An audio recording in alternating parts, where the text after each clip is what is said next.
Comenzar esta segunda conferencia con el doctor Adrián Bengolea dentro del marco de la Diplomatura en Derecho del Consumidor. El doctor Adrián es un abogado que se dedica al derecho del consumidor hace muchos años, es director de la Asociación de Consumidores Nacionales, Usuarios y Consumidores Unidos, es abogado especialista en todo lo que tenga que ver con derecho del consumidor, lleva acciones colectivas, ha iniciado un largo camino en el mundo de las asociaciones de consumidores que pueden, por supuesto, ingresar a la página, es Usuarios y Consumidores Unidos, ya le vamos a pasar el link de la página web, que es de UCU. Así que muchísimas gracias, Adrián, por participar en esta diplomatura, eminentemente consumerista, así que bienvenido a esta diplomatura, te damos la palabra. Gracias, Victoria, por la presentación. Un saludo para todos mis colegas de Córdoba, alrededores, porque no solamente hay abogados de Córdoba, ¿no? Seguramente por ahí hay de localidades vecinas o de otras provincias. Un placer estar acá, compartiendo un poquito lo que yo siempre llamo la cocina del derecho del consumidor, y creo que siempre con el desafío de aportar esa visión práctica al profesional, al colega que está en este tema y quiere profundizar sus conocimientos. Y un poquito lo que va la charla que yo he armado y que vengo difundiendo con distintas variantes. Este año la vengo trabajando mucho, es invitarlos a los colegas a mirar el derecho del consumidor e invitarlos a ver el impacto que tiene el derecho consumidor en el proceso civil, ¿no? Es decir, no vamos a tratar cuestiones procesales que ya están muy remanidas en la Ley de Defensa del Consumidor, o cuestiones que ya... Les voy a invitar a meternos en un ámbito donde, un poquito más desconocido, donde hay un poco más de creatividad del abogado en pos de solucionar algunos conflictos que nos provoca el derecho procesal, en tanto no se encuentra perfectamente alineado con la normativa protectoria de los derechos del consumidor que nos otorga la ley de fondo. Entonces, un poquito va a ir en esa línea mi presentación. Vamos a tratar de cumplir con los 40 minutos y después abrir un poco al debate. Este es un lugar de pensamiento, somos colegas, estamos todos arriba de estos temas, así que bienvenidas las preguntas, inquietudes, críticas, que estamos abiertos para eso.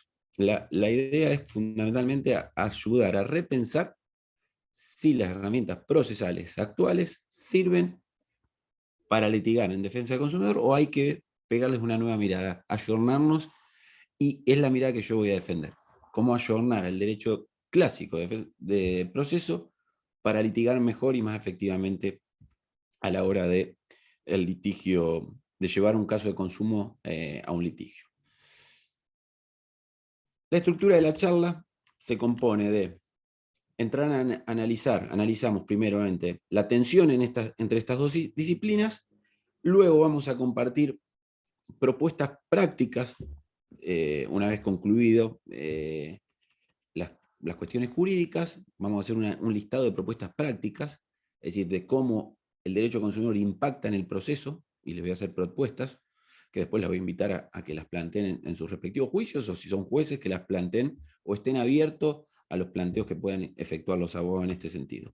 Y luego al final vamos a compartir un anexo con todas las jurisprudencias, los modelos de escrito, trabajos doctrinarios, tantos propios como de otros colegas, que van ilustrando un poquito lo que vamos a ir viendo un poco a vuelo de pájaro por la limitación que tenemos. Nosotros, ¿de dónde arrancamos esto? Derecho del consumidor y proceso, ¿no? Partimos de una hipótesis: el derecho procesal tiene que estar impactado por el derecho del consumidor. ¿Y cómo defendemos esta hipótesis? Después veremos las consecuencias prácticas de este impacto. ¿Cómo defendemos esta hipótesis? Primero, nos tomamos de la Constitución Nacional, ¿no?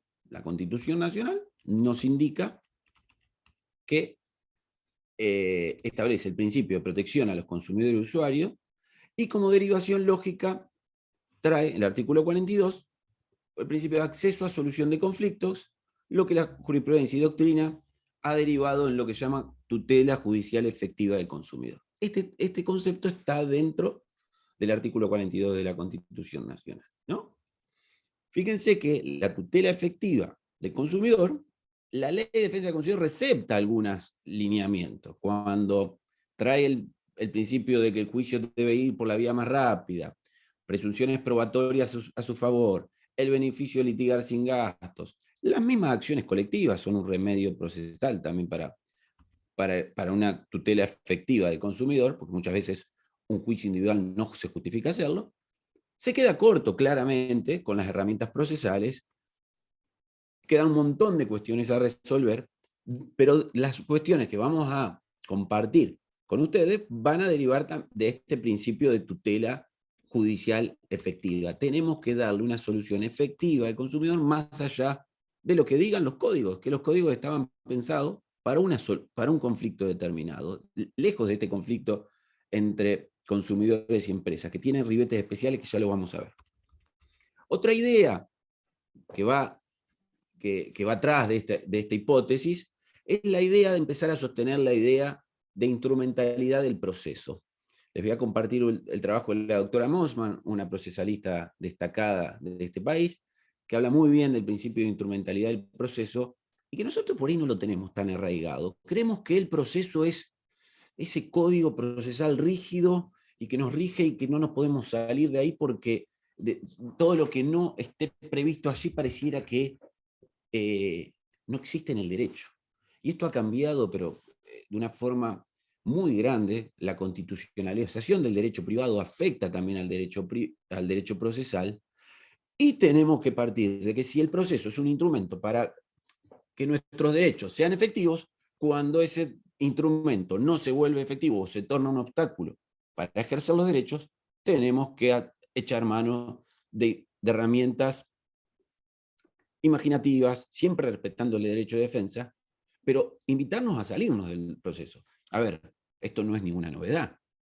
El amparo se creó así, las medidas innovativas, las medidas autosatisfactivas, la misma acción colectiva no está prevista en ningún código procesal del país y se aplican existen las acciones colectivas. Así que empezar a pensar esta idea de instrumentalidad del proceso como una idea madre para empezar a sostener estas soluciones que voy a compartir con ustedes. Después hay una normativa muy específica de la Ley de Defensa del Consumidor y que establece la preeminencia normativa del derecho del consumidor sobre normas que se opongan. El famoso, en caso de duda sobre la interpretación de los principios que establece esta ley, la Ley de Defensa del Consumidor, ninguna novedad, prevalecerá la más favorable al consumidor. ¿Por qué el derecho procesal debería estar eximido de aplicar esta regla? Es instrumental, dijimos, es un medio para conseguir la obtención del derecho, y ante la duda tiene que estar la ley más favorable al consumidor. Y no tenemos que tener ningún miedo de corrernos de la solución procesal aplicando los principios más favorables al consumidor. Y por último, invito también a pensar ideas completamente encadenadas, ¿no? Yo en mis trabajos que se los voy a compartir sostengo esta idea de... ¿Me estaba haciendo sombrita con esto? Ahí está. La idea de por qué no pensar el conflicto judicial de consumo como una etapa más, como una etapa adicional a la relación de consumo. A ver, alguien compra, alguien vende, alguien ofrece, alguien compra un producto para destino final, y en ese interín de esa relación hay un conflicto que no puede ser solucionado por las buenas e ingresa al ámbito judicial. Nos tenemos que preguntar por qué cuando ese conflicto, esa relación de consumo que no finalizó porque está en un trámite de resolución de un conflicto entre las partes, ¿por qué cuando entra el proceso pareciera que los principios protectorios del consumidor desaparecen y ya entramos en una lógica de batalla como estamos acostumbrados a vivir el juicio, con esa lógica de batalla en que nos matamos, no nos colaboramos con nada? Es decir, fíjense qué absurdo. los principios de colaboración, buena fe, trato digno, pareciera que quedan en la puerta de los juzgados. ¿Por qué? ¿Por qué? No hay explicación alguna. No hay explicación alguna. Si me deben buena fe, información, colaboración, ¿por qué esa buena fe, información y colaboración no se encuentran en el proceso? Y encuentro una empresa que me miente hasta que me llamo Adrián Bengolea y me dice, me niega hasta que las facturas emitidas por ello. No, señores, eso hay que desterrarlo del litigio de consumo. A ver, habría que desterrarlo del litigio en nuestro país, pero si hay un ámbito judicial donde hay argumentos adicionales para desterrarlo, es este. Esta punta de lanza puede ser el derecho del consumidor, el conflicto de consumo puede ser una punta de lanza para empezar a la idea de esta moralizar el proceso, alejar la idea de que se pueda venir a mentir alegremente en el proceso, o negar lo indudable, y que eso no tenga ningún tipo de sanción. Eso es un poco la idea que yo también es una idea madre en la que baso esta idea de que el derecho del consumo tiene un impacto indudable en el derecho procesal. Sobre estas ideas van a girar las propuestas y varias veces vamos a tocarlo. Les voy a acompañar acá en el anexo un trabajo del doctor José María Salgado, que acaba de presentarlo en el Congreso de Derecho Procesal Nacional, y en donde empieza también a decir, el proceso así como lo entendemos, no habla de procesos de consumo, habla de proceso en general. Este proceso de proceso en donde está la lógica del litigio, tenemos que repensarlo de cero.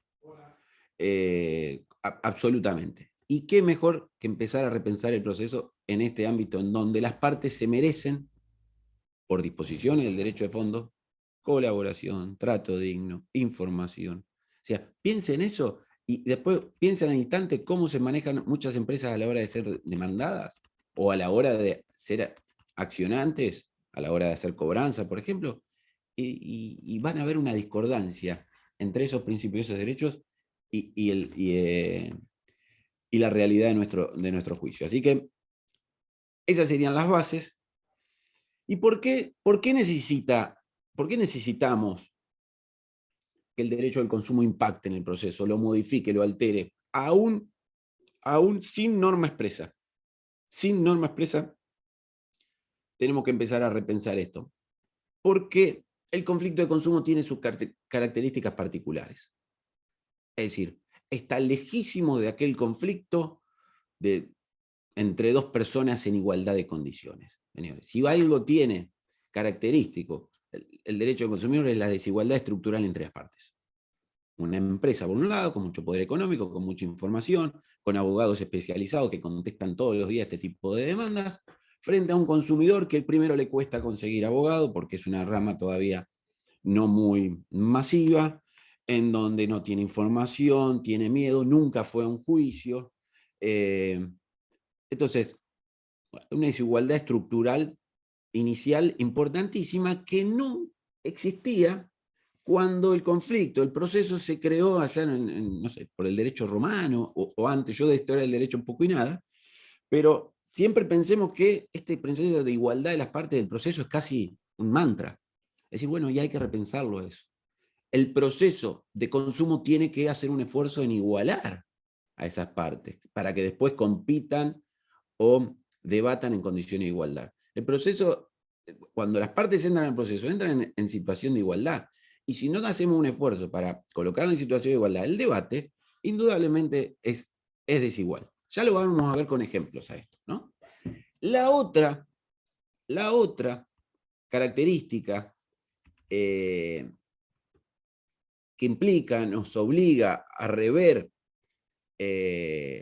o a ver esta idea del impacto del derecho consumidor en el proceso, es la masividad del conflicto. Como regla, los invito a pensar que todo conflicto individual de consumo puede, o lo más probable es que tenga, una faz colectiva. ¿Qué significa esto? ¿Que todo proceso, todo conflicto individual es colectivo? No, no estoy diciendo eso. No estoy diciendo eso. Pero sí invitarlos a todos los profesionales del derecho que toman un asunto individual de consumo con un ojo a analizar el asunto individual y con otro ojo hacer la mirada colectiva y hacerse la pregunta obligatoria que todo abogado que defiende consumidores se debe hacer.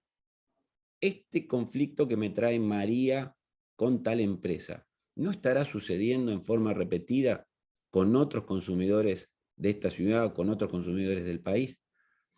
Esta pregunta es obligatoria para quien quiera litigar, no solamente para quien quiera litigar defendiendo consumidores, sino para los jueces. Quienes resuelvan conflictos de esta entidad tienen que saber que esta materia no pueden escapar a que esto puede ser una punta de un iceberg. Ya sea para sancionar daños punitivos, no hace falta que explique, ya sea para prevenir, esto vamos a hacer alguna medida preventiva, ya sea para canalizarlo mediante alguna acción colectiva, pero esa mirada tiene que empezar a hacerse carne en nosotros, en quienes litigamos día a día o trabajamos este tipo de conflictos. Esa mirada, esa realidad, esa masividad por naturaleza del conflicto individual no la tienen otro tipo de conflictos. Si yo me separo con mi mujer, esta realidad de la pareja es completamente individual.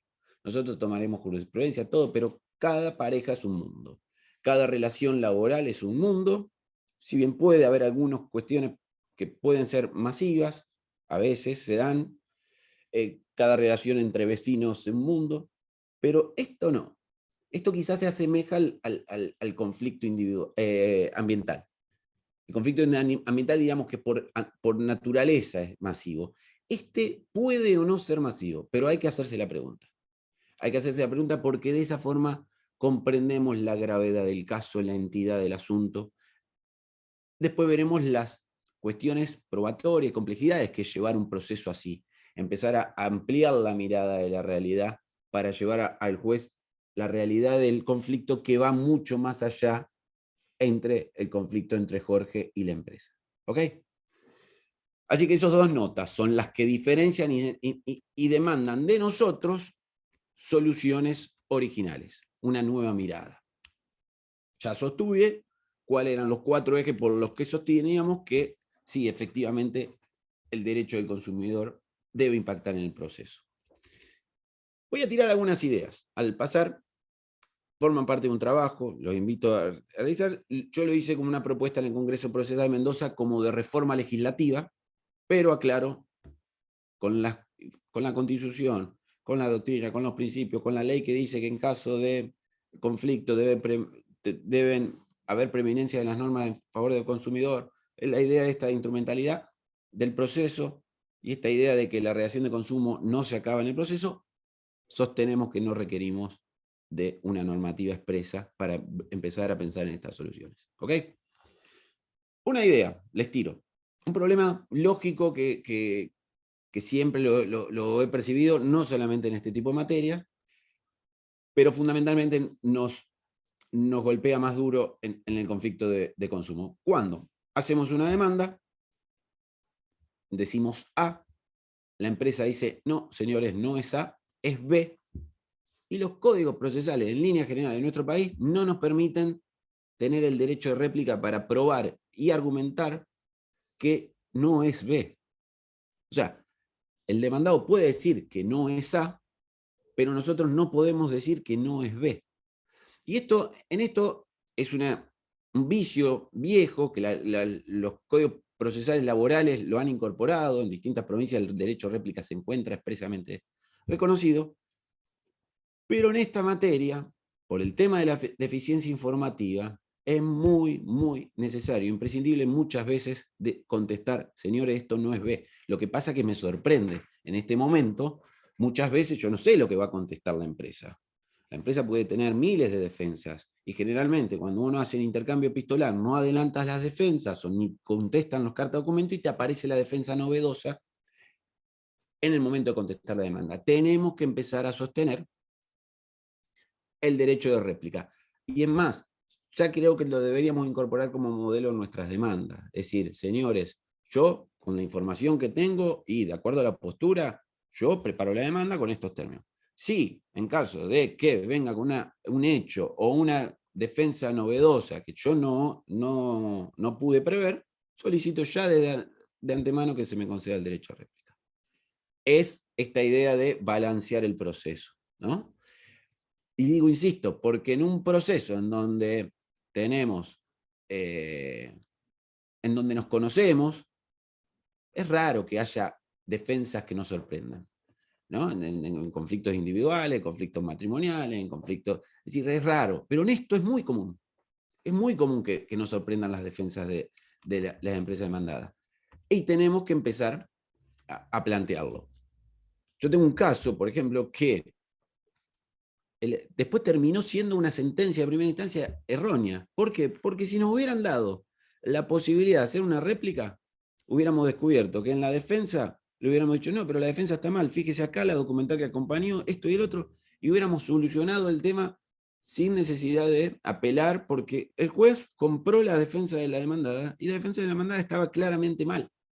Y la misma documental estaba mal leída, mal interpretada. La misma documentada acompañada por ellos. Pero al nosotros no poder decir nada, terminamos una sentencia en contra del consumidor y teniendo que hacer un esfuerzo para apelar y demostrar el error, innecesariamente. Es decir, empezar la idea de este derecho de réplica para equilibrar la discusión.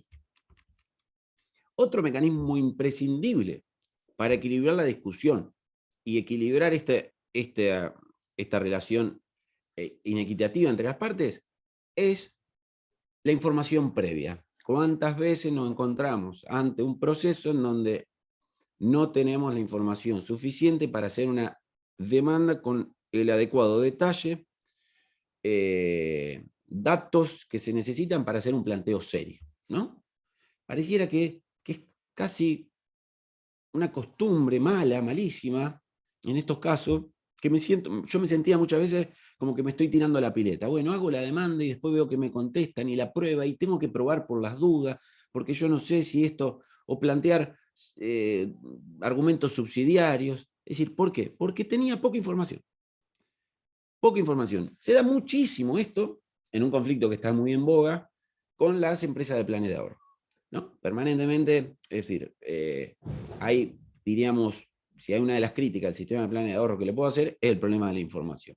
No sé, termina un plan de ahorro, finaliza en la cuota 84, al cliente nuestro le llega la liquidación, y le dicen, tenés 1,5 millones de pesos para cobrar, tenés pagado 4 cuotas, te descontamos BIN por este concepto tal, por este concepto tal, por la pérdida de bonificación tal y tal y tal, y te hacen un número. Yo, pará. ¿Pero qué es este concepto?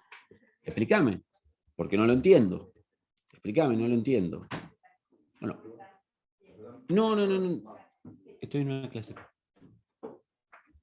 Estoy en una clase. No entiendo. Mi padre. Esta tecnología le cuesta entender.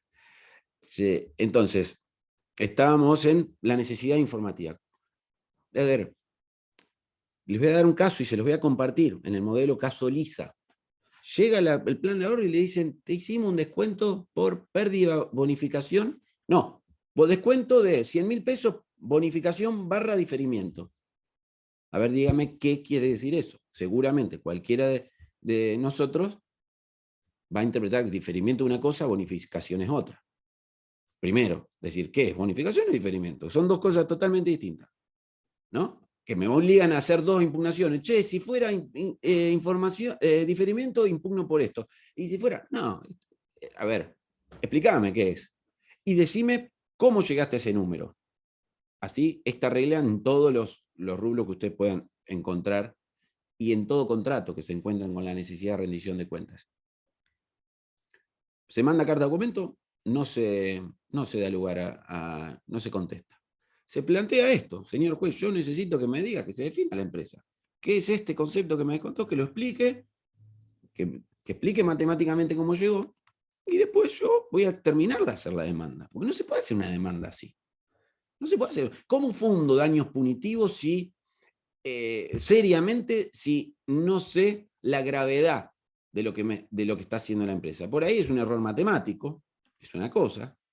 Por ahí es un error doloso, o es un engaño, porque hay una firma falsificada, lo que fuera.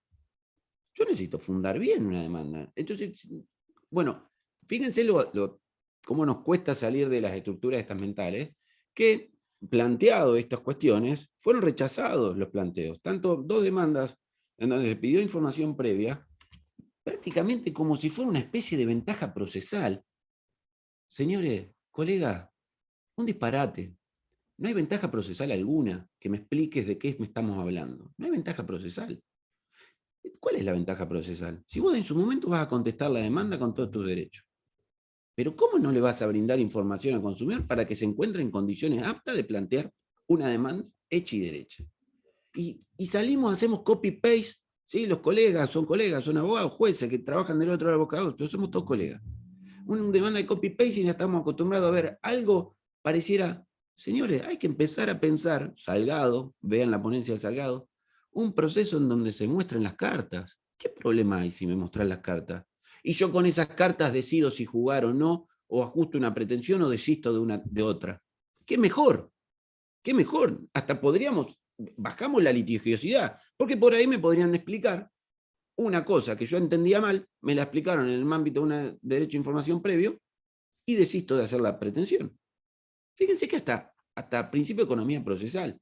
Es decir, en Estados Unidos, ustedes saben, por ejemplo, que todas las cartas se muestran arriba de la mesa en un ambiente antes de llegar a juicio.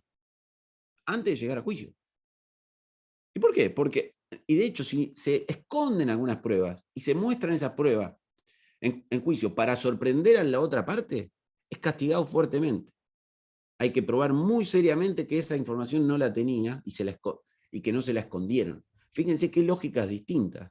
Es decir, un proceso, una discusión procesal en donde hay que mostrar todas las cartas y nosotros estamos todavía jugando al póker del derecho, escondiendo las cartas y jugando a la mentira. Es decir, un disparate.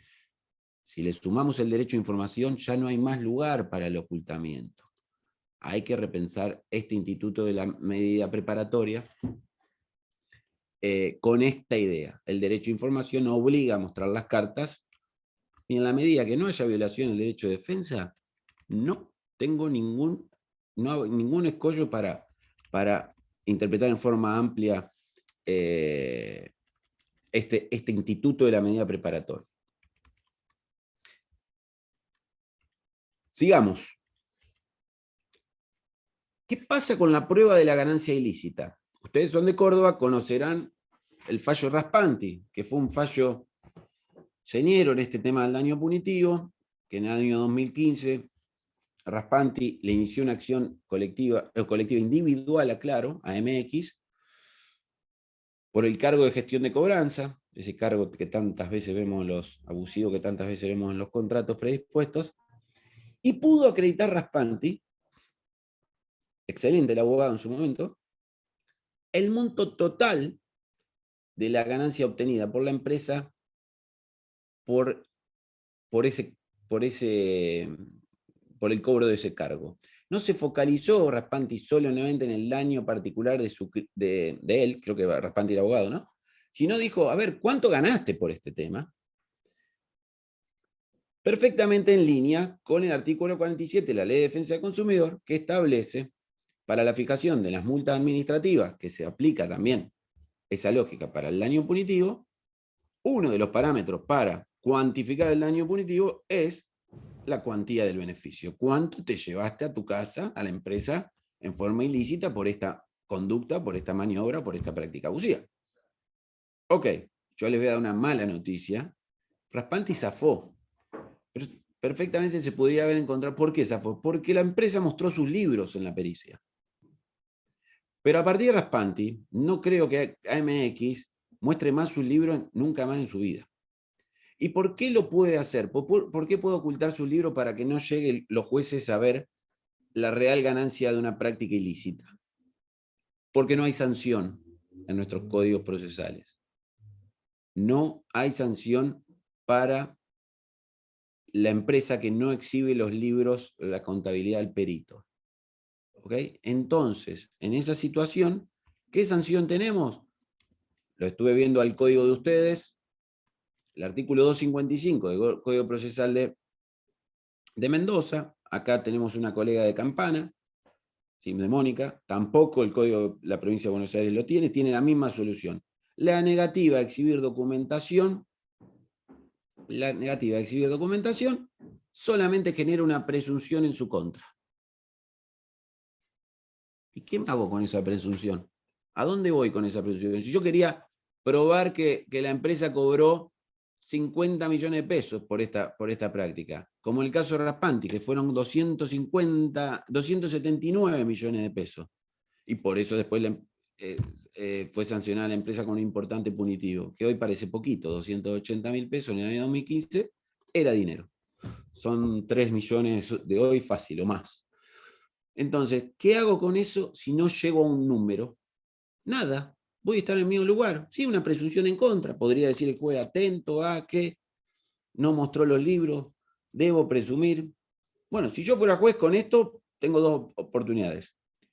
Ante esta negativa de colaboración procesal y el perito no se puede encontrar con el número de la ganancia ilícita, aplico el máximo punitivo. O sea, vos no me mostraste, tengo que presumir que vos te llevaste a tu casa tanto dinero que yo de saberlo te hubiera aplicado el máximo. Como vos no colaboraste y no mostraste, yo tengo que aplicar el máximo. Que hoy está en una suma muy, muy pequeña, que está pronto a subir ese tope, ¿no? Quizás si sube ese tope, las empresas van a repensar, ¿no? Porque un máximo, si va en línea a lo que está por aprobar, vamos a estar hablando de más de 200 millones de pesos el tope. De 5 millones se va a más de 200 millones de pesos. Pero por ahora tenemos esto. No hay soluciones. Y la otra posibilidad es, atento, a que estamos ante un proceso de orden público, estamos a un presupuesto expresamente previsto en la Ley de Defensa del Consumidor para la cuantificación de un daño, yo tengo que llegar a esa verdad material y el juez puede activamente imponer astreintες, multas diarias, mensuales, hasta que esa información aparezca, ¿no? Esto, las tiro, lo estuve estudiando, porque fue parte de una ponencia que trabajé, lo tiene previsto nada más que el Código Procesal de la provincia de Santa Fe. Dice, en cuestiones de orden público, se puede obligar a la parte a exhibir esa documentación bajo procedimiento de astreintες. El único código que habla de medidas compulsorias en cuestiones de orden público, que incluye este tipo de conflictos que sabemos que están alcanzados por el orden público. Así que bueno, también a repensar esta idea de cómo probar la ganancia ilícita y empezar a hacer este tipo de planteos. Otra cuestión muy interesante en materia probatoria y que tiene que ver, está relacionada con esta naturaleza masiva del conflicto individual de consumo, es la posibilidad de que el juez incorpore de oficio prueba. Ustedes dirán, no, pero la prueba... Síganme este razonamiento. Síganme este razonamiento. Con la misma idea que nosotros planteamos, el juez también tiene que estar en esta proactividad de decir, che, este juicio que me traen, ¿será aislado o será parte de un proceso masivo, una práctica repetitiva? Acuérdense, repito, que muchas veces tenemos abogados no especialistas en el tema, que le llevan un conflicto a la mamá o a su primo, y se enfrenta con abogados litigantes especialistas en esto. Entonces, más allá de que esto se tiene que hacer en una práctica, muchas veces es probable que el abogado no plantee ante el juez la real entidad del caso y se enfoque en las particularidades del caso. Pero aún así, entiendo personalmente, que el magistrado puede incorporar de oficio prueba a la causa, pero tiene que ser con una condición, tiene que estar al alcance público, ¿no? ¿Y cuál es el alcance público? ¿Qué prueba le puede resultar útil al juez a la hora de dictar una sentencia? Antecedentes judiciales similares contra la empresa condenada. Esto que nosotros le llamamos, pero es una mera consulta de jurisprudencia. Sí, pero es una jurisprudencia que ya sirve para dos efectos. Antes nosotros, ¿por qué nuestros jueces buscan jurisprudencia? Para fundar su derecho. El derecho que sostiene Belén, cuando vino a juicio, lo refuerzo con una buena cita jurisprudencial de un caso parecido. Pero acá tenemos el valor doble de la jurisprudencia, pero ya no como fundamento del derecho, sino como una prueba de que esa empresa ya fue sancionada por el mismo tema. O esa empresa obligó a un consumidor a llevar un juicio por el mismo asunto. Y si esa jurisprudencia tiene más de 20 años, podríamos pensar, esto lo vamos a ver a continuación, podríamos pensar, che, pero esta empresa viene diciendo lo mismo hace 20 años. Es decir, a ver, ¿para qué decimos hace 20 años que el derecho es así? ¿Para que estemos defendiendo siempre una causa injusta por el fin de los tiempos? Entonces, la jurisprudencia como, che, ¿habrá sido sancionada la empresa por este tema otra vez anteriormente? Bueno, eso es repetición. Eso está expresamente previsto para cuantificar un daño punitivo. No es el primer caso que tiene la empresa. Obviamente, si nosotros podríamos invocar eso como especialistas que somos, vamos a hacer defensa del consumidor, lo hacemos de entrada. Lo que pasa es que muchas veces sucede que desde el planteo original a la finalización de la sentencia puede haber en el medio que salgan fallos similares, de casos similares de nuestros clientes, que no lo pudimos incorporar. No sé si se podría incorporar como documental, eso se los dejo a criterio de ustedes. Ustedes tienen un proceso, ahí estaba viendo un proceso, ustedes los cordobeses, no los bonaerenses, un proceso bastante amplio en materia de acompañamiento documental. Si podría uno acompañar un fallito como prueba documental. Piénsenlo, si el fallo es una prueba documental. Ustedes son muy amplios y me parece interesante esto. Podría ser una forma, hablando mal y pronto, de meter por la ventana ese dato para que lo tenga el juez a la hora de dictar. Acompañar en el medio. ¿Por qué? Porque después, fíjense que no es distinto. Sí, pero lo meto en la apelación. No. En la apelación el juez ya no lo tuvo. Acuérdense que la apelación es la crítica, el agravio es la crítica a los argumentos del juez. Y el juez en su momento tuvo eso para litigar, no fue proactivo, no acompaña la doctrina de Bengolea, no miró por internet, no buscó fallos judiciales, no hizo nada, y resolvió el caso con una mirada estrecha. Quizás acompañando fallitos, podría decir, señor juez, acompaño esto para que usted lo tenga presente al momento de dictar sentencia. Fallo firme en la segunda instancia del juzgado de Azul de la provincia de Buenos Aires. Nada, y no digo ni alego, nada, pero acompaño esto que le va a servir. ¿Ok? Y si lo tendríamos que hacer. Y ustedes tienen esa posibilidad que nosotros no tenemos. Otra prueba de oficio que podría, o que debería el juez activo en este tipo de situaciones, es prueba rendida en otro proceso contra la misma empresa demandada. ¿Cuántas veces pasa que atiende procesos similares, los abogados aisladamente no se conocen, no se comparten los datos, pero encuentra prueba que le puede servir, es decir, un juicio de victoria contra Volkswagen y después Damaris, otro juicio contra Volkswagen, victoria, evacúa una prueba, si esa prueba queda fijada para el proceso, el juez, en el fallo que atiende en el caso de Damaris contra Volkswagen, y Damari, porque no es especialista, por lo que fuera, no ofreció esa prueba, que Victoria, que es especialista, sí. ¿La puede considerar? ¿La debe considerar? Es una verdad que pasó ante sus ojos, que está dentro de incorporar en un proceso y que Volkswagen, en el caso del ejemplo, tuvo oportunidad de impugnarla o lo que fuera. Para mí, claro, exacto. Tomás habla de prueba trasladada. Exacto. Pero acá el tema es defender la posibilidad de traslación de esa prueba sin pedido de parte, Tomás. Que eso es lo novedoso que yo lo invito a repensar.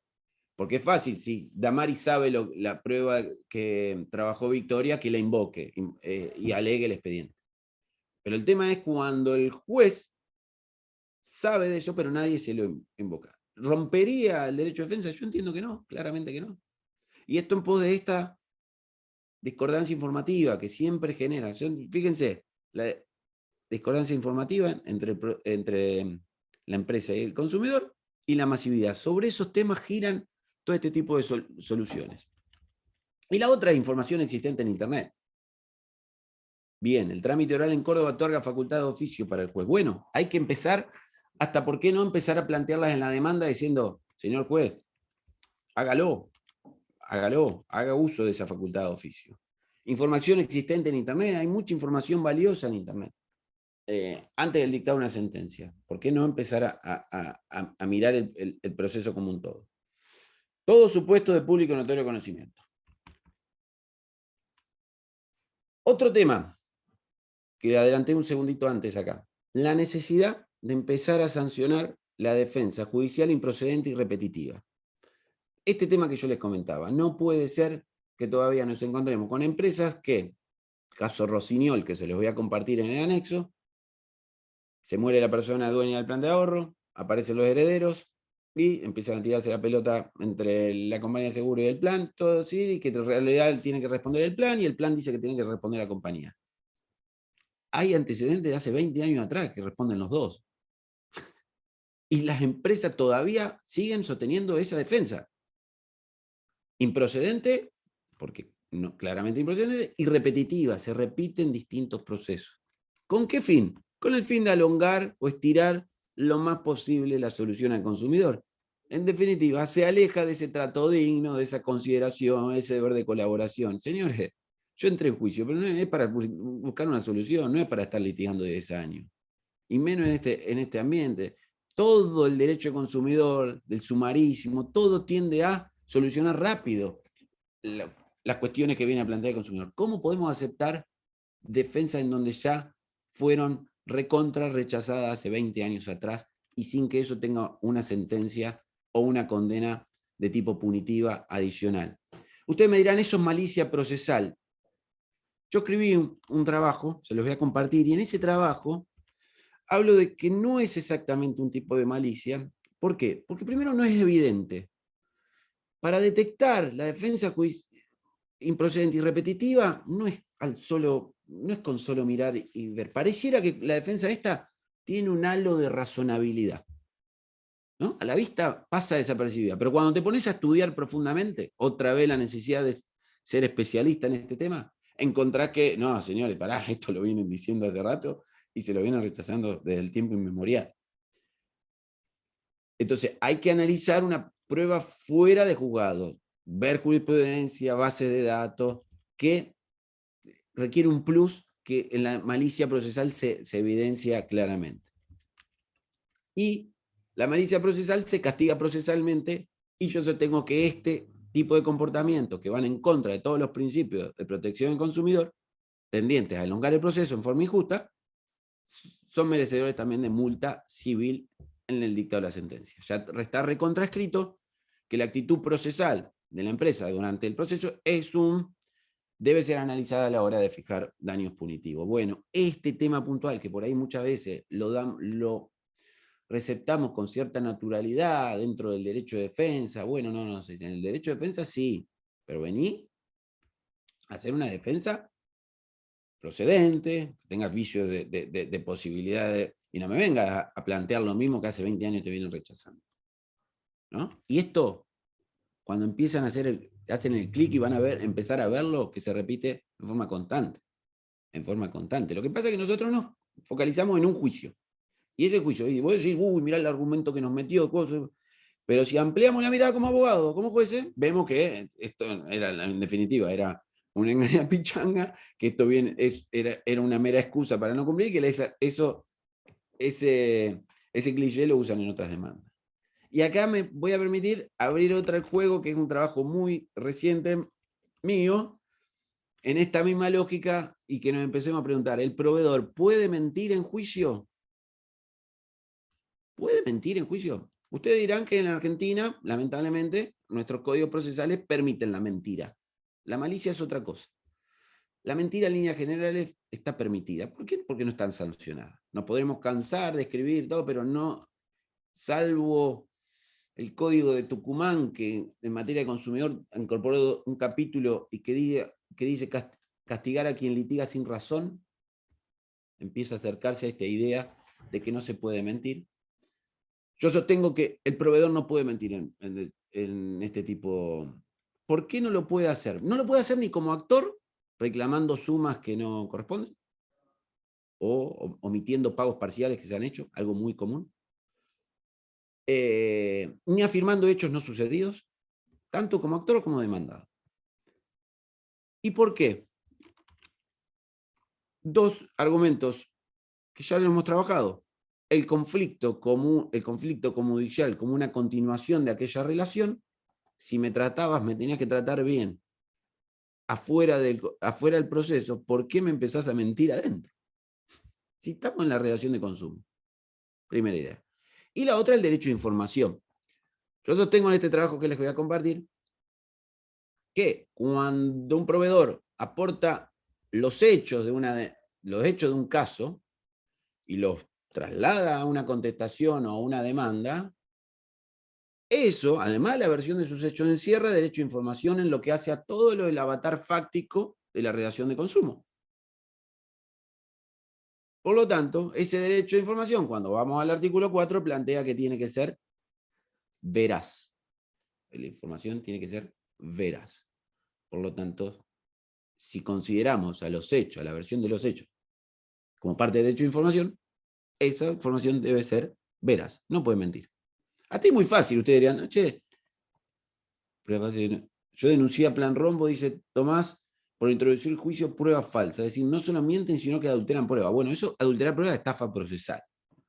Eso ya es un tema delictual, Tommy. Ahí, pero, Tomás, vieron que está arriba del tema. Y eso lo podés detectar porque tenés que especializarte. Es decir, si somos abogados que cada tanto agarramos un tema de defensa del consumidor, nos va a costar detectar esto de la falsedad. Vuelvo con la idea. Después está la prueba de la mentira. Sí, bueno, pero pará. ¿Qué es una mentira? ¿Afirmar un hecho y no poder probarlo? Ustedes me dirán, y no sé, bueno, uno puede decir y después no lo pudo probar. Bueno, yo ahí en el trabajo hago una construcción adicional. Digo, señores, las empresas lo que afirman lo tienen que probar. Y si no lo prueban, se presume que vino a mentir. Cambia la presunción. ¿Por qué? Porque son las empresas las que están en mejores condiciones de preconstituir toda su prueba. Todos los números de reclamo, las grabaciones, los llamados, todo tiene el poder de perfectamente que nada de esa relación de consumo, que para el consumidor se maneja en la informalidad, ellos tienen todos los sistemas habido y por haber para formalizar todas las eventualidades que van pasando. Si no lo hacen, no puede ser en beneficio de ellos. Si quedan sin prueba, si no formalizan ninguno de los avatares de la relación de consumo, reclamo, lo que fuera, que haya que probar, eso no puede ser en favor de ellos. Yo hablo del principio, se habla del principio de neoformalismo, el doctor Quaglia trabajó esto, que dice que hay un neoformalismo de protección. Se empieza la necesidad de que un montón de cuestiones sucedían en el ámbito de la relación de consumo, se empiecen a formalizar. Aquella idea de que el contrato no era no formal, en defensa del consumidor necesitamos la formalidad. Artículo 36, el certificado de garantía, y un montón de ustedes van a ver, la ley de defensa del consumidor está completamente llena de formalidades nuevas en garantía en defensa del consumidor, porque si no todo quedaba en el aire. Entonces, si aplicamos el principio neoformalismo, usted, proveedor, tiene que empezar a formalizar. Por lo tanto, si usted alega un hecho que no lo puede probar, el producto es culpa suya y vamos a presumir su mentira. Y que va a ser muy difícil de salir de esa idea. Y la mentira, ¿cómo la castigamos? Lo mismo. Daños punitivos a la hora de dictar sentencia. O sea, empezar a pensar la idea de que no se puede venir a mentir al proceso. ¿Cómo venimos de tiempo? 19.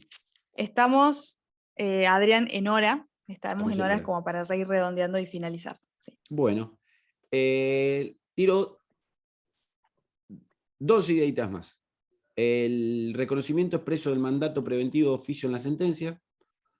Empezar a pensar, los jueces, los abogados, de por qué no empezamos a ver, ejemplo, un proceso civil individual en donde un consumidor dice, fui víctima de una publicidad engañosa. Esa publicidad engañosa me generó X derecho, resuelvo contrato, daño y perjuicio, lo que fuera, recupero el dinero. Pero la publicidad engañosa existe todavía.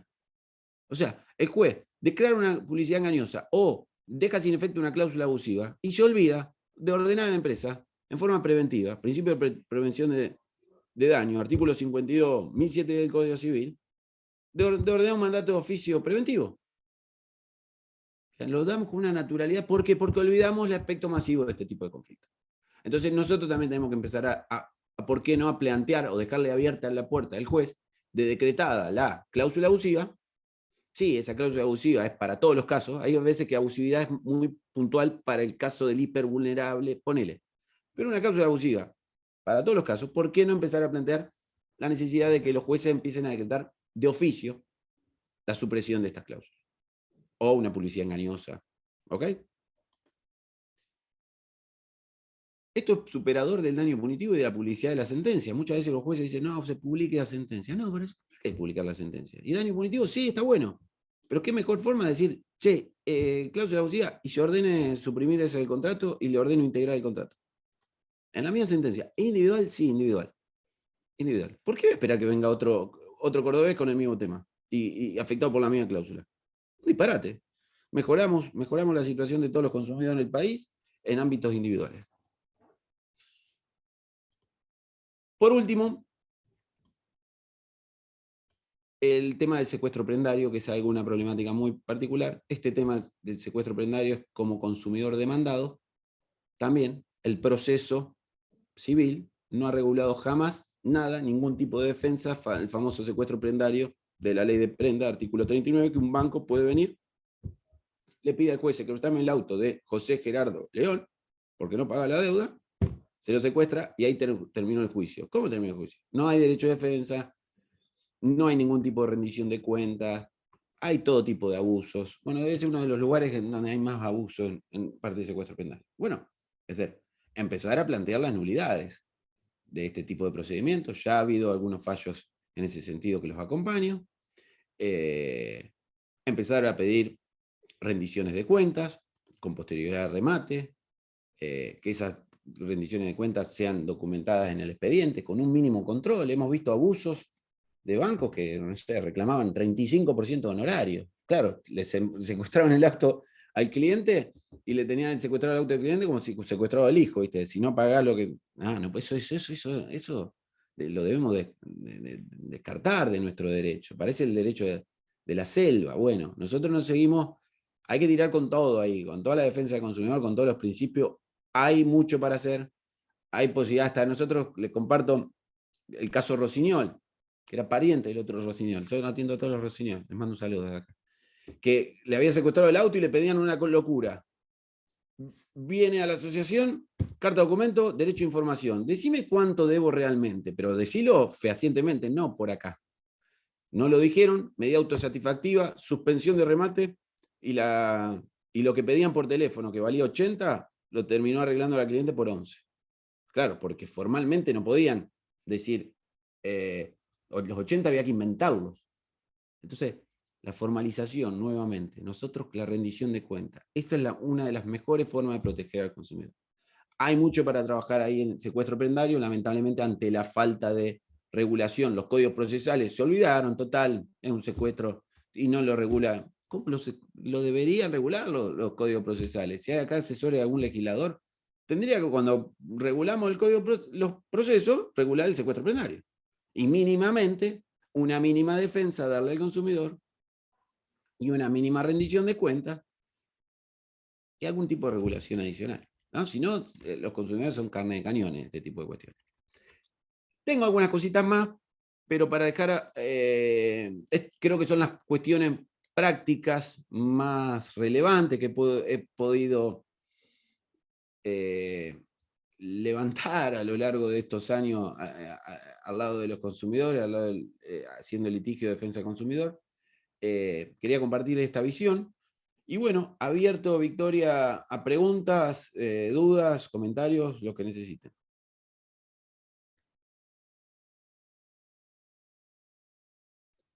Ezequiel levantó la mano. Sí, Ezequiel. Sí, muchas gracias, Adrián. Bueno, no nos podemos quejar respecto de la cantidad de herramientas que nos ha facilitado Adrián, sobre todo herramientas de la práctica, bien para abogados litigantes, para tratar de ir usándolas. Respecto a lo que comentaba Adrián, dos fallos muy relacionados, porque a veces son ideas que implican un cambio de paradigma, pero que ya alguna jurisprudencia la empieza a reflejar. Entonces, quiere decir que hay muchas personas que estamos pensando lo mismo, y lo bueno de esto es tenerlos ordenados y que podamos ir tomando nota y después ir planteándolo en todas las demandas. el fallo Faría contra FCA, que de hecho es un fallo donde toma el tema de los problemas que tuvo el consumidor en el autoplan individual y hace exactamente lo que nos decía Adrián, ¿no? Lo extiende al contrato y dice que debe corregirse el contrato dándole un carácter cuasi colectivo. Eso está muy interesante. Después el caso Arrigoni contra Telecom, también ese después se lo vamos a pasar en el grupo, en el cual se plantea la cuestión del proceso, ¿no? La malicia en este caso era, si mal no recuerdo, el personal, que nunca quiso dar la información después del proceso, y eso lo tuvo muy especialmente en cuenta la Cámara para valorar el daño punitivo. Y de ahí, de ese caso Arrigoni contra la Telecom, te traslado una pregunta, Adrián, más allá de que lo estuvimos hablando el otro día personalmente en la reunión allá en la UBA, respecto de la posibilidad de empezar a pedir daño punitivo por el proceso. ¿Cómo ves esa situación? Porque lo cierto es que vemos, por ejemplo, que uno tiene una sentencia favorable y aún así la empresa no paga los honorarios, no cumple, sobre todo con deber de Es información, ¿no? cierto, Los casos es de deber de cierto. información, da la condena, la empresa condenada Sí, a dar la información, y después a veces lo que hace la empresa es responder lo mismo que ya dijo en la contestación de la demanda, y ahí nos quedamos como en un limbo, que bueno, hace poquito directamente lo pasé a despacho con un pedido de daño punitivo y hasta que el juzgado haga lo que quiera, pero no puede ser que una empresa multinacional no cumpla la sentencia y no pague. ¿Cómo ves ese tema? ¿Te parece también interesante para... muy bueno. Ahora me agregaste un subtítulo para la charla. Le había agregado la de imposibilidad de mentir, se lo agregué a esta charla, el trabajo se los comparto, va a ser publicado por el derecho, y daños punitivos por incumplimiento de sentencia. Me parece que es un temazo, hay que empezar a plantearlos, es decir, en definitiva, el incumplimiento de este tipo de sentencias, salvo situaciones de económicamente de emergencia, concursos, empresas que están prácticamente yendo a la quiebra, ahí entiendo que puede ser entendible, que no se pague, podría ser, porque vamos a estar tinoneando, che, hay que pagarle al consumidor o hay que pagarle los salarios a los empleados. Salvo esas cuestiones, entiendo que perfectamente es viable en una empresa solvente o claramente solvente o de solvencia fácilmente presumible, la posibilidad de, en el marco de una ejecución de sentencia, che, nos obligaron a hacer la ejecución de sentencia. Nosotros estamos pensando de abrir un incidente. En una misma ejecución de sentencia, un incidente, para no irnos de cero a otra mediación, ¿no? Porque la otra posibilidad es iniciar una nueva mediación por este nuevo incumplimiento, acotarlo, usar ya los procesos iniciados y en el marco del incidente, tomando en forma analógica lo que ha venido haciendo la doctrina y jurisprudencia en derecho laboral, que cuando encuentra con la condena de la empresa, el trabajador se encuentra con la empresa vacía, la vaciaron o disuelta de hecho, prácticamente con tierra de nadie, la posibilidad de extensión de responsabilidad de los socios o administradores, y lo hacen abriendo la posibilidad de un incidente en el marco de esa ejecución. Creo que ese modelo podría empezar a pensarse. Estamos pensando juntos, Ezequiel, así que no, esto es empezar a pensar juntos y tirar ideas. Podría hacerlo, podría ser una vía. Obviamente que tenemos que empezar a hablar todos del mismo idioma, eso es algo, y en algún lugar va a picar, algún juez lo va a entender, y eso vamos haciendo jurisprudencia. Ahí va a haber un camino a transitar, con muchas de estas cuestiones que yo vine a proponerles en esta charla, es algo que lo podemos plantear. La otra posibilidad, no quedan muchas alternativas, sería plantearlo con una nueva mediación, pero ahí podés chocarte con que, o volver para atrás. Ahí, mientras se le dé el derecho de defensa a la empresa, yo entiendo que un incidente no debería ser un obstáculo. Creo que sería una herramienta lo más práctica posible, porque si no es como volver a foja cero, qué sé yo, no sé. Yo estoy planteando también, vieron que en mediación el incumplimiento de un acuerdo en mediación generalmente tiene sanciones. ¿Ustedes en Córdoba tienen una sanción específica? Nosotros en Buenos Aires tenemos una sanción del 30% del monto. Es decir, y fíjense, che, te sancionan el 30% por no cumplir un acuerdo en mediación, pero no hay sanción por no cumplir una sentencia. Podríamos también tomar en forma analógica esa sanción. Vos me dirás, no, bueno, pero una sentencia es es algo, bueno, pero un modo de solucionar el conflicto. El consumidor necesita imperiosamente solucionar los conflictos en el menor tiempo posible, es un principio que todo el mundo lo puede reconocer, y eso va totalmente en contra. Y si probamos ni hablar una empresa solvente, creo que hay todo un camino, argumento para empezar a plantear. Bueno, buenísimo. ¿Alguien tiene otra pregunta? Pueden levantar la mano si hay Yo, alguna otra yo, duda. yo tengo una pregunta. Sí, Tomás. Ojo, Adrián, Tomás, ¿cómo te voy a estás? preguntar. Hola, querido.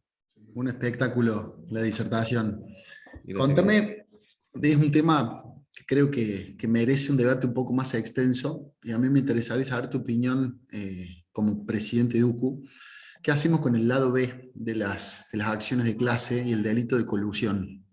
Estas ventajas que por ahí se otorgan en acuerdos colectivos que son fugaces, rápidos, que se homologan rápido, pero evidentemente terminan siendo contraproducentes para la clase y que benefician en definitiva a la empresa. Ah, la herramienta procesal para dejar sin efecto un acuerdo de esa entidad, desde el punto de vista judicial, es la cosa juzgada fraudulenta. No tenés otra. Si el acuerdo está homologado, tenés una sentencia que homologó. La vía de la acción de la cosa juzgada fraudulenta es muy delicada, es una vía muy estrecha, y además tenés un problemón ahí, porque le tenés que decir al juez, fuiste engañado. Y nadie quiere reconocerse que fue engañado, ¿no? Ahí tenés un problema hasta de competencia. Nosotros tuvimos un caso con Ribeiro, con un acuerdo muy desfavorable que había llegado a una asociación. Al día de hoy seguimos luchando y Ribeiro desapareció. Otro problema de las acciones colectivas. Mirá lo que tarda, hoy Ribeiro no existe más prácticamente. Que era un acuerdo muy desfavorable, muy de una acción colectiva que estábamos llevando nosotros con mucha responsabilidad, de tiempo, de esfuerzo, y nos encontramos con ese acuerdo. Y lo impugnamos, Pero nos obligaron a litigar ante el mismo juez que homologó, y el juez nos llenó absolutamente de trabas. Al día de hoy estamos litigando, casi lo litigamos porque hay que seguirlo, porque no puede desistir o es incómodo desistir esas cuestiones. O sea que la vía procesal de la cosa juzgada fraudulenta es muy estrecha. Yo creo que la prevención tiene que venir más por estos espacios en donde hablemos y sepamos de defensa del consumidor, que jueces empiecen a ver que no te pueden presentar un acuerdo, cualquier tipo de acuerdo, que no sea un chiste. Creo que algo se ha mejorado en ese sentido. Ha habido antecedentes de Cámara en Buenos Aires en donde empezó a cortarse un poco esta práctica, pero el problema tenés siempre la sentencia homologatoria. Creo que ahí tenés el obstáculo. Y vos me dirás, bueno, y caminos administrativos, sancionar, esto la pensé toda, Tommy, sancionar a la asociación que firmó un acuerdo en esas condiciones, sí, pero siempre la asociación se va a firmar, sí, pero a mí me lo homologó un juez. Primero, tumbá la sentencia y después vení por mí. Porque si no me sancionaría por un acuerdo que tuvo el amparo judicial, me va a querer sancionar administrativamente. No, acá hay cosas jugadas. Te digo, tumbá la sentencia y después vení por mí. Y hoy, la verdad que es muy complicado hacerlo. Por eso, mejores abogados, mejores asociaciones, mejores jueces, mejores fiscales, que estén todos alerta ante porque una vez homologado es muy complicado desde el punto de vista jurídico, más allá después de decir, saber quién es quién, pero no tenés solución. Seguramente vos preguntarás, pero te has enfrentado a algún caso así que vos decís, che, yo estaba trabajando en una acción colectiva, un caso individual y lo regaló X asociación. La posibilidad de hacer una cosa juzgada fraudulenta existe, pero vos tenés que probar que el juez fue engañado. Por ejemplo, podría ser un engaño acompañar, no sé, en el marco de un acuerdo transaccional se acompañan informes contables en donde dice que lo que se cobró fueron 10 millones y en realidad vos podrías probar, Tomás, en el marco de una acción de cosas juzgadas fraudulentas, que fueron 100. Pero tendrías que tener muy, muy buena información. ¿Cómo conseguimos esa información? Que no eran 10 millones, eran 100. Ahí sí claramente lo engañaron al juez, porque le pusieron unos números que él homologó y de buena fe, y yo creo que el juez ahí, en un caso así, hasta con gusto, va a ir por ese acuerdo, y lo van a lograr. Pero ¿cómo conseguís información de que eran 90? ¿Viste? Y te hago una pregunta más a propósito de esto. ¿Qué tiene Gualeguaychú de especial que se tramiten tantas causas colectivas ahí? Y bueno, como San Nicolás, UCU está en San Nicolás y la mayor cantidad del tema no es que tramiten las acciones en Gualeguaychú, el tema es qué clase de acciones y qué clase de acuerdos se firman en Gualeguaychú. A mí me encanta que en todo el país se inicien acciones colectivas. No, esa idea de que las acciones colectivas deben tramitar en Buenos Aires, donde atiende Dios, no tiene base legal. Como un concurso civil de una empresa con sede legal en Río Gallegos, tiene efecto a todo el país porque convoca a todos los acreedores y si no va a verificar, el acreedor de Jujuy se queda sin verificar. Una acción colectiva podría ser, en la medida que haya consumidores afectados en ese lugar, el legitimado activo tenga algún vínculo con ese lugar, la empresa tiene que litigar ahí. No es el problema de Gualeguaychú, el problema es qué acuerdos se homologan en esa jurisdicción y que tenemos una historia, la verdad, muy negra en Gualeguaychú, lamentablemente. Lamentablemente. Nosotros, para que te dé una idea, esto lo puedo decir porque ya está acordado, UCU inicia una acción contra Megatones por unos cargos que cobraban por derecho a información. Inicia, contesta, traba la litis contra la empresa Megatones y a los 2-3 años, trabada la litis, aparece, de casualidad lo vemos, de casualidad, vemos un edicto publicado por internet que se había homologado, Megatones había homologado con una asociación en Gualeguaychú, que ese cargo estaba todo bien, estaba todo bien. O sea, después de trabar la litis, la empresa salió a buscar a una asociación que le firmara que estaba todo bien y consiguieron la homologación.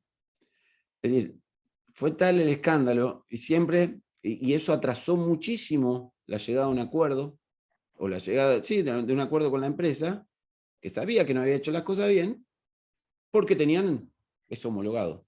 Pero era tan burdo que no lo presentaban como cosa jugada, como excepción de cosas jugadas. Entonces era como un duelo de que, mirá que te lo muestro, a mí mostrámelo, poner el expediente y yo hago la denuncia penal. Así que era así la negociación, ¿viste? Era un caso claro de estafa procesal, ¿viste? Fueron a buscar, en definitiva se terminó arreglando. Hoy la empresa de Megatones está a día de homologar, va a poner arriba de 65 millones de pesos cuando había puesto 0 pesos. 0 pesos. Avalado por la justicia. ¿Ya? ¿Problemón? Sí, un problemón. Las vías procesales para resolverlo, complicadas, pero cada tanto me parece que cuando la cosa es muy evidente, creo, Tommy, que habría que empezar a plantear algún tipo de nulidad. Pero las posibilidades de que pase son muy estrechas. Bueno, muchísimas gracias, Adrián. Muchísimas gracias a todos por permanecer hasta esta hora y por las preguntas, y te damos los últimos minutos para que te despidas. Bueno, nada más agradecer, un placer estar con ustedes. Acá hay amigos que veo, les mando un saludo a todos y bueno, a disposición de todos ustedes. Yo dirijo UCU, una asociación de defensa del consumidor, que tratamos de hacer las cosas lo mejor posible, defender al consumidor y está ahí arriba, y especializarnos, formar gente, así que invitados todos para seguir empujando en esta lucha hermosa que es la defensa del consumidor de nuestro país. Bueno, muchísimas gracias a todos. Nos vemos el próximo lunes a las 5 de la tarde en esta diplomatura en Derecho del Consumidor. Muchas gracias a todos y que tengan muy buena semana.